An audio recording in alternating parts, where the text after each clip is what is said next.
sens rien devant Dieu. Parce que ce Dieu-là, il se révèle dans le secret. Parce que ce Dieu-là que je vais vous parler ce matin, c'est un Dieu qui nous a ramassés dans la boue et qui nous a fait des hommes. Et c'est le même Dieu que je te communique ce matin. Et c'est ce Dieu-là qui est capable de transformer ta vie. C'est ce Jésus que tu parles. Mais ce matin, je veux que tu parles de Jésus autrement. Alléluia. Amen. Nous allons prier. Père, nous te bénissons dans le nom de Jésus. Nous te glorifions parce que ton nom est Je suis. C'est toi qu'on appelle Jehovah Jireh. C'est toi qu'on appelle El Shaddai. C'est toi qu'on appelle l'Éternel des armées. C'est toi qu'on appelle Jehovah Sabaoth. Je bénis ton nom ce matin. Je lève, Seigneur, ton Saint-Nom au-dessus de cette assemblée. Parce que tu es le seul qui a dit que je suis le chemin, la vie et la vérité. Seigneur, nous te bénissons. Nous glorifions ton Saint-Nom. Nous bénissons ta présence, Seigneur, ce matin. Nous savons que tu es au milieu de nous. Et tu vas nous parler. Et ton nom va te glorifier. Sois béni à jamais. Sois glorifié. Parce que je sais en ce moment, toi, tu as vaincu sur la croix de Golgotha il y a 2000 ans. Et la Bible me dit ceci, que tu as tout accompli sur la croix de Golgotha. C'est pourquoi ce matin je le confesse, que tu as tout accompli sur la vie de mes frères et de mes soeurs. C'est pourquoi ce matin je le confesse, que le diable n'a pas d'endroit en cet endroit. Il n'a pas de lieu, ni dans nos âmes, ni dans nos cœurs. Il appartient. Il n'a rien à lui. Tout appartient. Parce que ta parole nous dit, toute âme est à toi. Ce matin, Seigneur, appelle les âmes qui sont en prison, qu'ils sortent de là, Seigneur, pour qu'ils viennent vers toi, Jésus. Parce que toi, tu es l'unique, tu es le véritable. Et nous sommes dans le véritable. C'est toi, le Dieu véritable, qui est la vie éternelle. Nous te bénissons et nous te glorifions. Et nous t'acclamons parce que tu es le bon.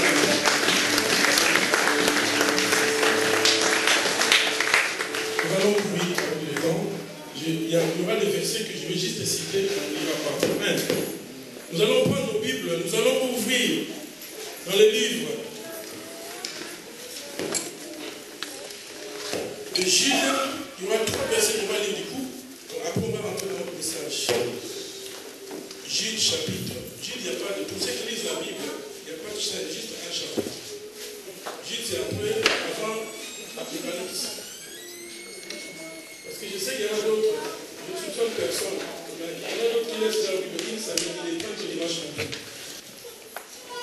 Car il s'est glissé parmi vous certains hommes dont la condamnation est écrite depuis longtemps, des impies qui changent la grâce de notre Dieu en dissolution et qui réunit notre seul maître, le Seigneur Jésus-Christ. Je vais vous rappeler, à vous qui savez fort bien toutes ces choses, que le Seigneur, après avoir sauvé le peuple et l'avoir tiré du pays d'Égypte, fit ensuite périr les incroyables de Jésus-Christ. Je vais vous rappeler, à vous qui savez fort bien toutes ces choses, que le Seigneur, après avoir sauvé le peuple et l'avoir tiré du pays d'Égypte, fit ensuite périr les incrédules, qu'il a réservé pour le jugement du grand jour, enchaînés éternellement par les ténèbres, les anges qui n'ont pas gardé, qu'il a réservé pour le jugement du grand jour, enchaînés éternellement par les ténèbres, les anges qui n'ont pas gardé leur dignité, mais qui ont abandonné leur propre demeure. Alléluia.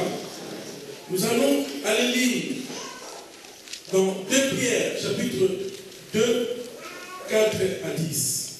Et après, on va rentrer dans notre message vite fait et à finir. 2 Pierre, c'est après 2 livres. Donc après, les gens, il faut vous revenir en arrière de la Bible. de Pierre 2, 4 à 10.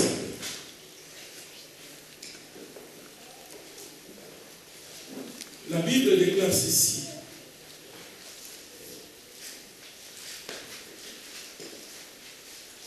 Car si Dieu n'a pas épargné les anges qui ont péché, mais s'il les a précipités dans les abîmes de ténèbres et les réserve pour le jugement, s'il n'a pas épargné l'ancien monde, mais s'il a sauvé Noé, lui,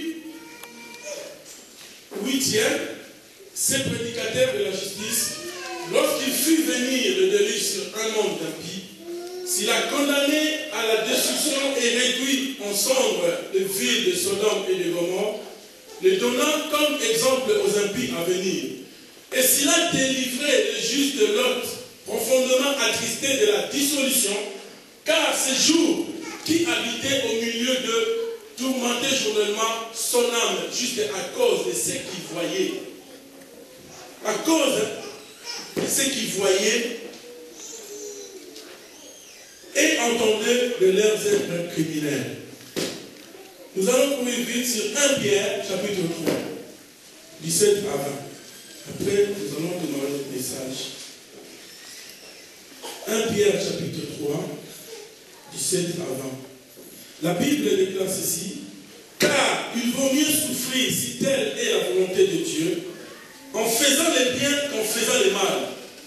Vous comprenez un peu ça? Amen. Car il vaut mieux souffrir si telle est la volonté de Dieu, en faisant les biens qu'en faisant les mal. Christ aussi a souffert une seule fois pour les péchés, lui juste pour les injustes, afin de nous amener à Dieu, ayant été mis à mort quant à la chair, mais ayant été rendu vivant quant à l'esprit, dans lesquels aussi il est allé prêcher aux esprits en prison. Alléluia. Amen. Dans lesquels il est aussi allé prêcher aux esprits en prison, qui autrefois avaient été incrédules, lorsque la patience de Dieu s'est prolongée au jour de Noé, pendant la construction de l'arche, dans laquelle un petit nombre de personnes, c'est-à-dire 8, furent sauvées à travers l'eau. Alléluia. Notre texte. D'abord, je vais vous expliquer en bref qui était Jude. Si nous lisons dans la Bible, nous n'avons pas le temps de tout lire, j'avais dit. Dans la Bible, dans le livre de Matthieu 13, 55, nous allons voir qu'on explique que Jude était le frère, je peux dire entre guillemets, donc les frères, demi-frères de Jésus. Pourquoi je dis ça? Parce que dans Luc 1, 36, Luc 1, 26 à 35, on nous explique que Jésus-Christ était un saint homme, un homme saint. Donc, nous avons vu que quand Jésus-Christ a été enfanté, l'Esprit a dit à Marie que tu seras couvert par l'ombre de l'Esprit Saint et tu vas être enceinte et tu auras un petit qui s'appelait Jésus, Emmanuel parmi nous, tous ceux dont nous connaissons. Donc, nous voyons que nous, pour que nous puissions naître, il y a deux personnes qui se mettent ensemble pour avoir un bébé. Vous êtes d'accord avec moi? Église, vous êtes d'accord avec moi? Amen. Cela veut dire que mais Jésus-Christ, il y avait une différence par rapport à la façon qu'il a été conçu. Alléluia. C'est pourquoi Luc, qui est l'ancien médecin, qui était sa profession, il était médecin, lui qui était quelqu'un d'intelligent, il a dit nous écrit que Jésus, il était un saint homme, un homme saint. Donc Jude, si nous regardons la Bible, c'est quelqu'un qui nous explique maintenant. Il parle beaucoup de l'Église. Il veut tout simplement nous alerter. Son message, cela veut dire, il veut seulement nous dire que l'Église, vous devez vous réveiller.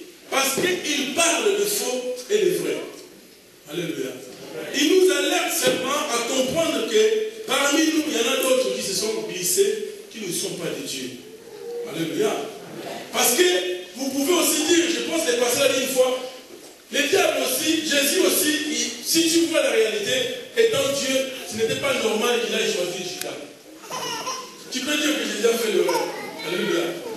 C'est pourquoi autrefois on nous a dit dans la Bible que vaut mieux de souffrir étant dans la justice, de faire des choses étant que tu es juste que d'aller participer au mal.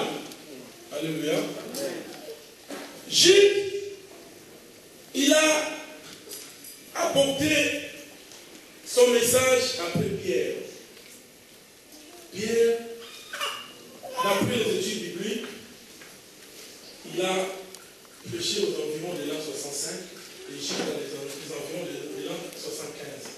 Parce qu'à l'époque, quand Jésus était né, ils ont commencé à compter. Non mais papa Paul a prêché. Quand Jésus est né, il y avait des bouleversements. Alléluia. Donc, vendredi, pour ceux qui ne viennent pas, je vous invite, mardi, vendredi, il faut être là parce que c'est très puissant. Nous avons vu, le Seigneur nous a fait grâce à travers les pasteurs Augustin, nous avons reçu un message très important sur les leaders. Un leader, c'est quelqu'un qui bouleverse des situations. Un leader, c'est quelqu'un qui doit oser. Tu dois commencer à être leader déjà chez toi. Alléluia. Et juste à l'église. C'est très important. Il faut que je vous invite de venir vendredi et mardi parce que c'est là où les gens sont enseignés. Le dimanche, c'est des prédications, des prières. Mais le vendredi et le mardi, c'est des jours où le Seigneur se manifeste au milieu de nous ici. Il y a des délivrances, il y a des choses qui se passent. Si tu as des soucis, viens. Mais aujourd'hui, tu vas sortir de la prison. Aujourd'hui, la maladie qu'on voit. Aujourd'hui, le diable, c'est